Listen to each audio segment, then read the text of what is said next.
Kodėl moteris laksto paskui blogus berniukus? Šitą klausimą uždavė viena iš klausytojų po mano paskutiniu video ir aš nusprendžiau įrašyti ir papasakoti šiek tiek apie tai. Yra, galima sakyti, dvi skirtingos kryptys, kodėl moteris traukia blogi vyrai, blogi berniukai. Viena iš jų yra trauka vyriškoms savybėms, kurias blogi vyrai itin ryškiai įkūnija. Kita yra trauka vyrui, kuris yra panašus į tėvą. Kadangi jeigu tėvas buvo grubus, despotiškas, labai daug moterų jos natūraliai renkasi šitas savybės savo vyrę, todėl kad joms jos yra įprastos. Joms tai yra savo, jos su to užaugo, jos su pienu sugėrė tai, koks turi būti vyras. Taigi pradžiai pirmą pakalbėkime apie tą vyrišką dalį, apie tą trauką, kurin yra per žavesį vyriškumu. Vyriškos savybės yra kokios? Tai yra agresija, tai yra ribos, tai yra tvirtumas, nepalaužiamumas, nepalenkiamumas, tai yra dominavimas, lyderystė. Ir visos šitos savybės neša moterims stogą.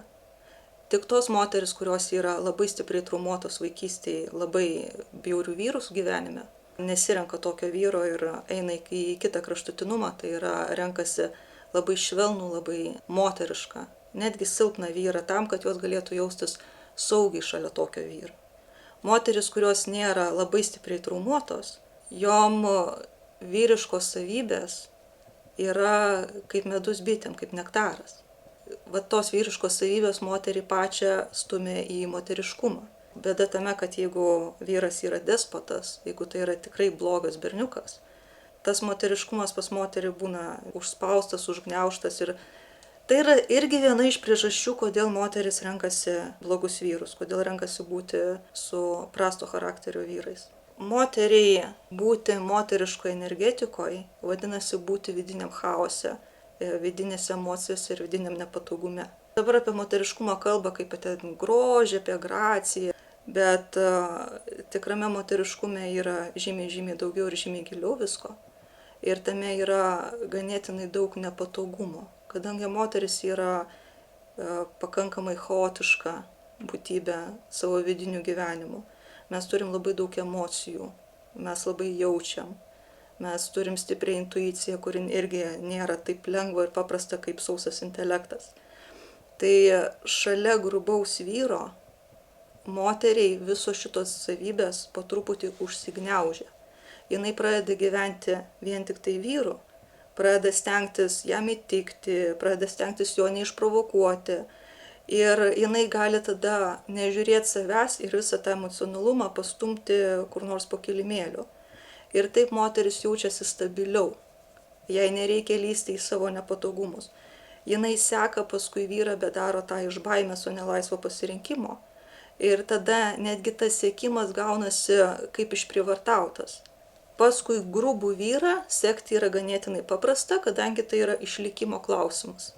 O kada yra išlikimo klausimas, apie kokį emocionalumą, apie kokį pasirinkimą, apie kokį pažeidžiamumą mes galim kalbėti. Mes paprasčiausiai įsitempiam ir išgyvenam. Ir tai yra viena iš tokių skausmingų priežasčių, kodėl moteris traukia būti su prasto charakterio vyrais. Dabar tada toliau apie tas savybės. Agresija. Kodėl moteris traukia agresiją? Agresija nėra bloga savybė pas vyrą. Iš principo agresija yra būtina savybė pas vyrą, kadangi tai yra savybė, kurin apgina moterį ir šeimą nuo aplinkos. Todėl moteris, kada mato agresiją, jeigu jinai nėra traumuota tiek, kad jau nebenori tos agresijos gyvenime matyti, kada jinai mato agresiją, jai tai nėra labai didelė raudona vėliavėlė. Jei gyvūninis pradas sako, kad tai yra patinas, kuris apgins mane ir mano jauniklius. Ir kada pas moterį nėra pakankamai išminties ir pakankamai gebėjimų įsivertinti, ar ta agresija nebus nukreipta į ją ir į jos vaikus, jinai tokį vyrą renkasi kaip labai gerą patiną šeimos gynybai. Tame yra dar vienas įdomus aspektas, kad savas vyras su savo agresija, moteriai pažįstama agresija, nes jis yra savas, jis jai yra mažiau pavojingas negu aplinka, jinai jaučia kaip mažiau pavojinga, negu agresija iš aplinkinių. Ir jeigu jinai yra užaugusi su tėvu, kuris lygiai taip pat buvo agresyvus ir jai tai yra savaime suprantama ir sava, jinai rinksis tokį pat agresyvų vyrą, kuris tą agresiją nukreipinės ir į ją, ir į vaikus. Jisai labai tikėtina, kad jisai gins savo šeimą nuo aplinkos, bet jis taip pat bus agresyvus į savo šeimą. Bet moteriai tai yra antiek savaime suprantama, jinai antiek yra prie to pripratusi, kad jinai tokį vyrą renkasi, būna su juo, kenčia, bet nelabai supranta, kokia yra alternatyva. Lyderystė ir dominavimas. Visi moteriški romanai, visuose juose herojai yra lyderiaujantis ir dominuojantis.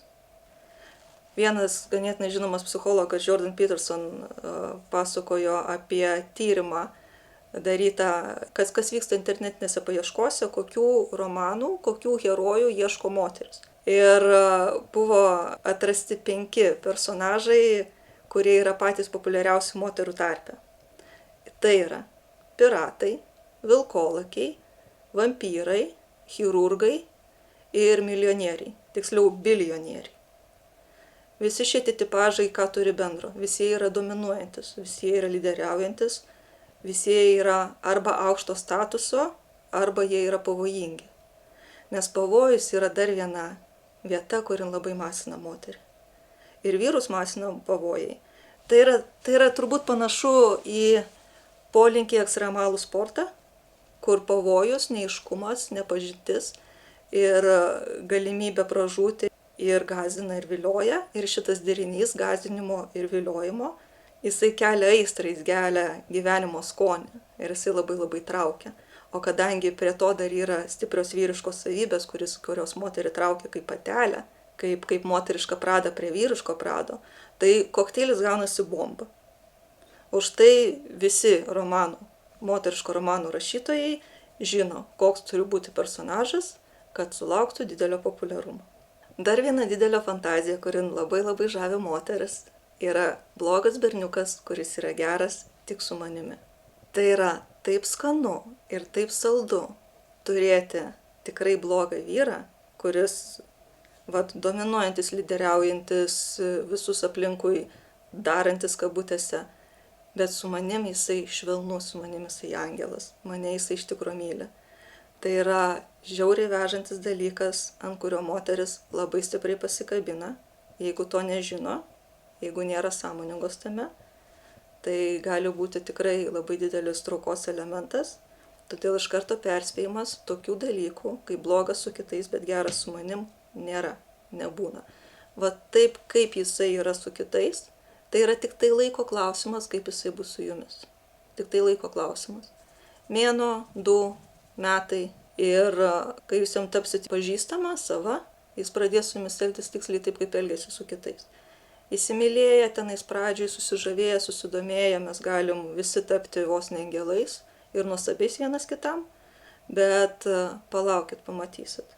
Kai jisai taps savimi, visa ta agresija ir visa ta lyderystė ir dominavimas, ne gražusis lyderystė ir dominavimas, bet tas žeminimas ir užspaudimas kitų žmonių, dėja atsisuks ir prieš jūs. Todėl neskubėkit ir labai atidžiai žiūrėkit, kaip vyras elgiasi su kitais žmonėmis. Ar jisai savo tas vyriškas savybės, kaip lyderystė, dominavimas ir agresija, ar jis jas valdo, ar jisai jomis naudojasi tam, kad užspausti ir pažeminti kitus.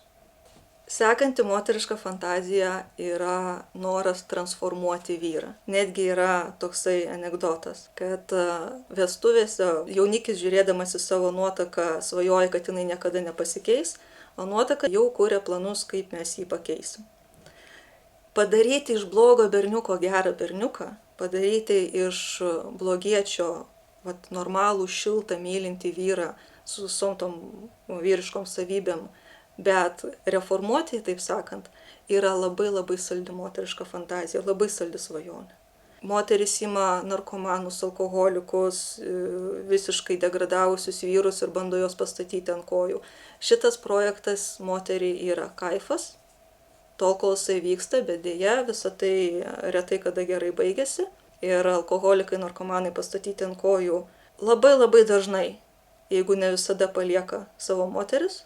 Jeigu tame nebuvo nieko daugiau bet tai buvo tik tai gelbėtojos ir aukos santykis, vyrai išeina, jie pasinaudoja moterim, kurin pati savo laisvą valią davėsi būti pasinaudojama, išeina palieka, nes ne dėl to jie su ja.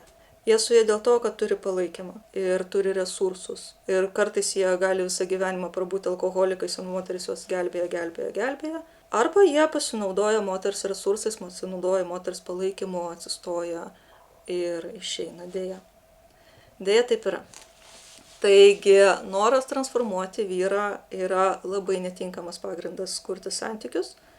Ir kada renkatės vyrą, pasižiūrėkit, ar jis jums tinka toks, koks yra dabar. Tai yra auksinė taisyklė, tai yra būtina taisyklė santykiams. Va toks, koks yra dabar. Ar galit su tuo gyventi? Vat nubrėžkit liniją, visą gyvenimą jisai nesikeis. Ar galit su tuo gyventi dabar? Jeigu jisai skanus, traukiantis, įspūdingas, blogas berniukas, kuris jūsų rankose ištirps ir taps švelniu ir pūkuotu, ne, taip nebus. Skaitykit meilės romanus, jeigu patinka tokie scenarijai. Žiūrėkit meilės filmus, jei patinka tokie scenarijai. Bet nebandykit to ištempti realybėje, nes tai bus labai labai skausminga patirtis.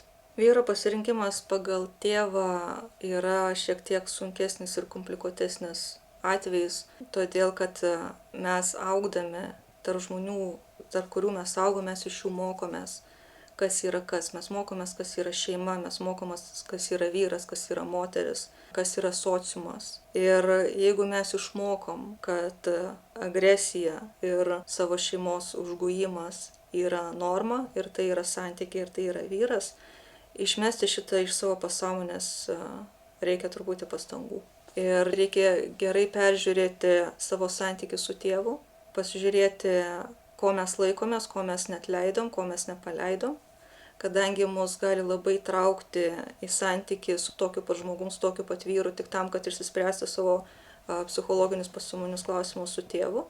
Arba gali traukti, kaip jau minėjau, į santykių su visiškai priešingų vyrų, švelnių, moteriškų, silpnų, nelabai pajėgių sociume, todėl, kad vėl mes bėgam nuo tų traumų, nuo tų skausmų, kuriuos patyrėm augdamas su tėvu.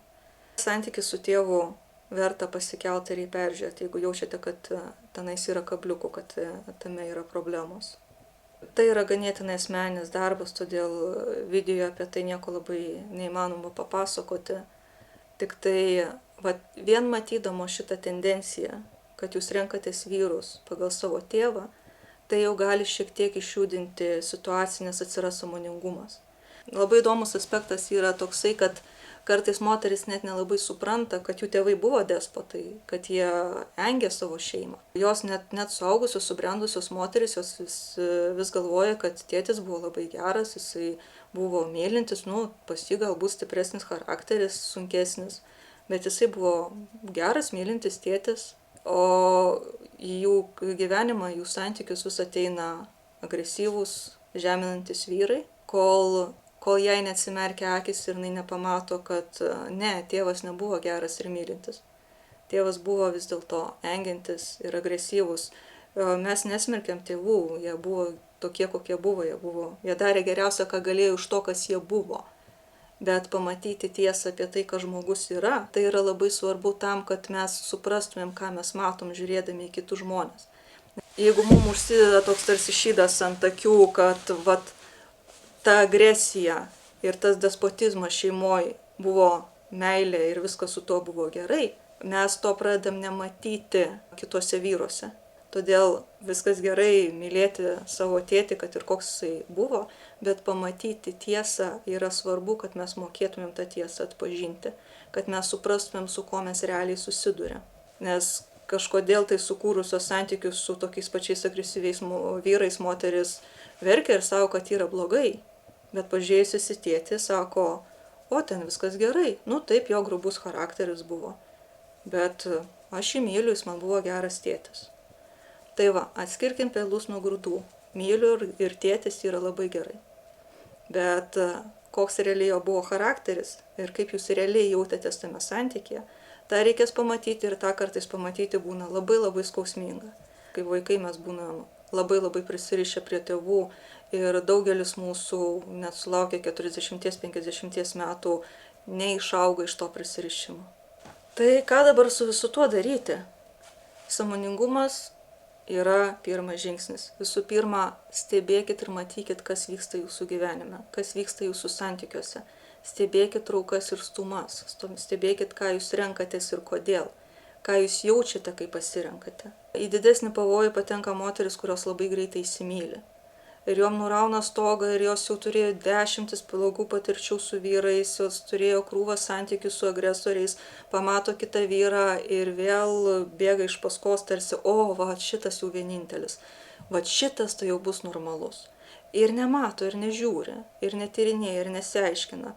Ir po metų ar po pusmečio paaiškėja, kad tai dar vienas agresorius, dar vienas despotas.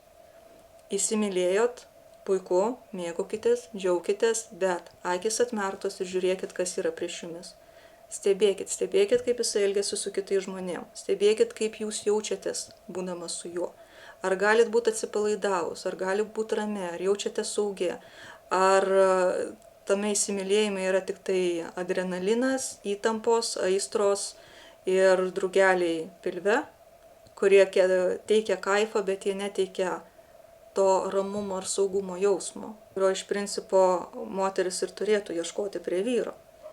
Blogi berniukai gali būti tokie pat patrauklus kaip ekstremalus sportas. Ir mes juos renkamės ne santykiams, mes juos renkamės malonumui, mes juos renkamės aistrom, kaifui, adrenalinui, gaunam, negaunam, myli, nemyli, nori būti su mumis, nenori būti su mumis. Visi šitie nervų tampimai, kuriuos pikaperiai, kas nors žino apie pikapą, tai puikiai žino, kokie tenais yra mokymai ir kaip vyrai yra mokomi gerai patampyti moteriams nervus, tam, kad pririšti jų dėmesį. Blogi berniukai, jiem nereikia pikapo, jie natūraliai tą daro. Ir ištampyti moterį nervus nėra labai sudėtinga, o tai labai labai stipriai pririša. Šiandien noriu, rytoj nenoriu, šiandien aš su tavim auksas, rytoj aš tau net neskambinu. Viskas, moterį nučiuožia stogas ir jeigu su jumis daro tokius žaidimus, bėkit lauk, pasitraukit iš tų santykių, nežaiskit žaidimų. Mes mergaitės labai norim žaisti žaidimus, mums patinka dramos, mums patinka aistros, vyram irgi tas pats patinka, bet ir mums patinka labai visi šitie dalykai ir mes sėdim tokiuose santykiuose. Ir paskui verkiam, kodėl renkamės blogus berniukus, o renkamės blogus berniukus todėl, kad jie užkuria aistras, jie sukelia dramą mūsų gyvenime. Gali būti, kad mes gyvenam labai nuobodų gyvenimą, mes neįdomios pačios savo. Neduok Dieve, jeigu jūs neįdomios pačios savo, jeigu jūs jaučiatės nuobodžios ir staiga kažkas tais, kas yra 10 lygių aukščiau negu jūs, atkreipia jūs dėmesį, viskas. Jūs pagavo.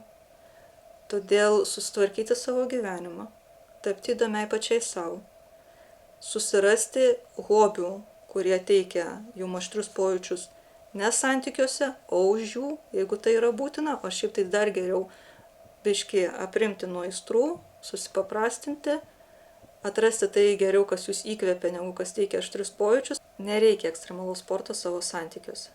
Santykiuose turi būti ramu, šilta, gera, tai turi būti ta brandi meilė ir tas rūpestis vienas kitu, kurin gimsta pasibaigus įsimylėjimui. O kitą kartą įsimylėjimo net nebūna, žmonės paprasčiausiai sueina kaip du mylinti žmonės į porą. Jeigu jūsų santykiai primena ekstremalų sportą, žinokit, kad esate bėdoj ir visa tai baigsis skausmingai, ką daugelis moterų jau taip yra patyrusios, ant kiek skausmingai tai baigėsi. Taigi, atskirkite ekstremalų sportą, dramas, visą tą troškimą, kad širdis virpėtų ir stogą nurautų į vieną pusę, o į kitą pusę tegul būna santykiai poroj. Nemaišykit visko į vieną krūvą ir turėsit žymiai mažiau problemų. Jeigu jums tai skamba teisingai, galite turėti tokią nuostatą. Arba geri santykiai, arba jokių santykių. Pažiūrėkit, kaip jaučiatės tuose santykiuose, kuriuos kuriat. Ar tai verta jūsų gyvenimo, ar tai verta jūsų energijos ir jūsų pastangų. Nes yra santykių, kurie 5 minučių nėra verti. Ir ar yra kažkas jūsų gyvenime daugiau negu santykiai. Nes jeigu tai yra viskas, ką jūs turit savo gyvenime, jeigu nėra daugiau jokių interesų, jokių hobių, jokių pomėgių, nieko, kas jumis įkvepia, apart turėti vyrą, tuomet jūs turite rimtų problemų. Tuomet jūs turite tikrai rimtų problemų. Nes tada rinksitės, ką papuola, gyvensit su kuo papuola ir kentėsit, nes baimė būti vienai aklai stumia mus į bet kokius santykius, aklai stumia į bet kokią situaciją. Baimė mus daro desperatiškomis. Jūs žinote tos modelius, kaip sukčiai sumanipuliuoja, kad žmonės duotų jiem pinigus, duotų ten savo banko sąskaitą, ten kažką tais tokio. Jie paima juos ant desperatiškumo, ant baimės kažką prarasti, kažko neturėti, kažko negauti. Ar tai pinigus banke, nes gąsdina, jog jau užblokuota sąskaita ir reikia labai ten greitai atsiblokuoti. Ar ką nors iš šeimos narių, nes gąsdina, kad papuolė į avariją ir reikia staigiai didelės sumos pinigų. Tol, kol jūs taip desperatiškai jaučiatės santykių prasme, vyro prasme, tol jūs paprasčiausiai užmerksite akis, nes norėsit santykių labiau, negu norėsit pamatyti, su kuo turit reikalą. Todėl žiūrėkit, su kuo esat santykiuose, žiūrėkit, kaip jaučiatės, žiūrėkit, koks žmogus yra dabar. Prasinalizuokit ir prasistudijuokit, kodėl jūs traukia tai, kas jūs traukia, jeigu jums nepatinka, kas jūs traukia.